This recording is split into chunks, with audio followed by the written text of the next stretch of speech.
হিজরতের পর যার ঘরে মেহমান হয়েছেন মহানবী সাল্লাল্লাহু আলাইহি ওয়াসাল্লাম।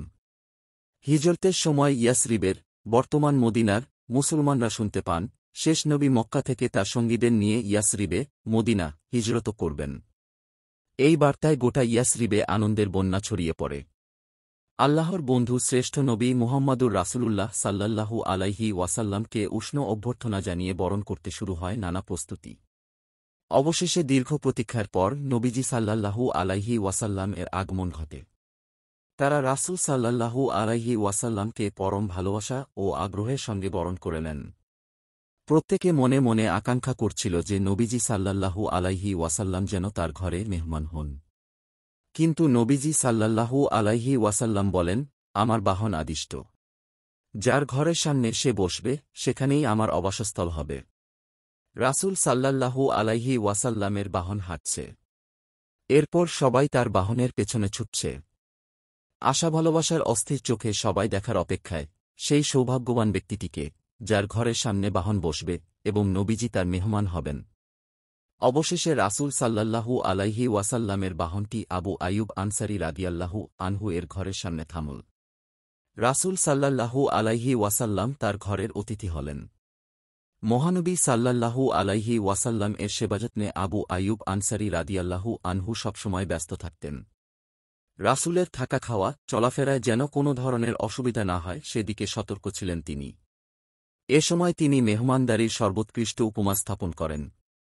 আবু আইয়ুব আনসারীর ঘরের ওপর একটি চিলে কোঠা ছিল।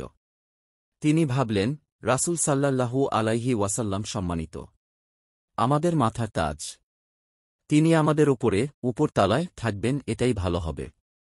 রাসূল সাল্লাল্লাহু আলাইহি ওয়াসাল্লামকে ওপরে থাকার প্রস্তাব করলে তিনি তা পছন্দ করলেন না, বরং নিচেই থাকতে চাইলেন। কারণ তার সঙ্গে দেখা সাক্ষাৎ করতে সবসময় মানুষ আসতে থাকবে, আর ওপরে থাকলে সবার জন্য তা কষ্টকর হবে। অবশেষে আবু আইয়ুব ও তার স্ত্রী ওপরে থাকা শুরু করেন, আর রাসূল সাল্লাল্লাহু আলাইহি ওয়াসাল্লাম নিচেই অবস্থান করেন। কিন্তু রাসূল সাল্লাল্লাহু আলাইহি ওয়াসাল্লাম এর সেবায় তার ত্রুটি ছিল না। মহানবীর প্রতি তার হৃদয়ে ছিল অগাধ ভালোবাসা। প্রসিদ্ধ সাহাবী আব্দুল্লাহ ইবনে আব্বাস রাদিয়াল্লাহু আনহু বর্ণনা করেছেন, একবার রাসূল সাল্লাল্লাহু আলাইহি ওয়াসাল্লাম, আবু বকর সিদ্দিক রাদিয়াল্লাহু আনহু ও ওমর রাদিয়াল্লাহু আনহু রৌদ্রমুখর দুপুরে প্রচণ্ড ক্ষুধা নিয়ে বের হন। এরপর সবাই আবু আইয়ুব আনসারীর বাড়িতে যান। আবু আইয়ুব রাদিয়াল্লাহু আনহু তখন পাশেই এক খেজুর বাগানে কাজ করছিলেন। রাসূল সাল্লাল্লাহু আলাইহি ওয়াসাল্লাম এর আওয়াজ শুনেই দৌড়ে আসেন। অসময়ে মেহমান নিয়ে রাসূল সাল্লাল্লাহু আলাইহি ওয়াসাল্লাম এর আগমনে তিনি খানিকটা বিস্মিত হন।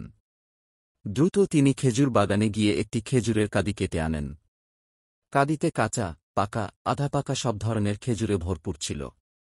রাসূল সাল্লাল্লাহু আলাইহি ওয়াসাল্লাম এ ধরনের কাঁদি আনার কারণ জানতে চাইলে তিনি বলেন, আমি চাই আপনি আপনার পছন্দের খেজুর গ্রহণ করুন।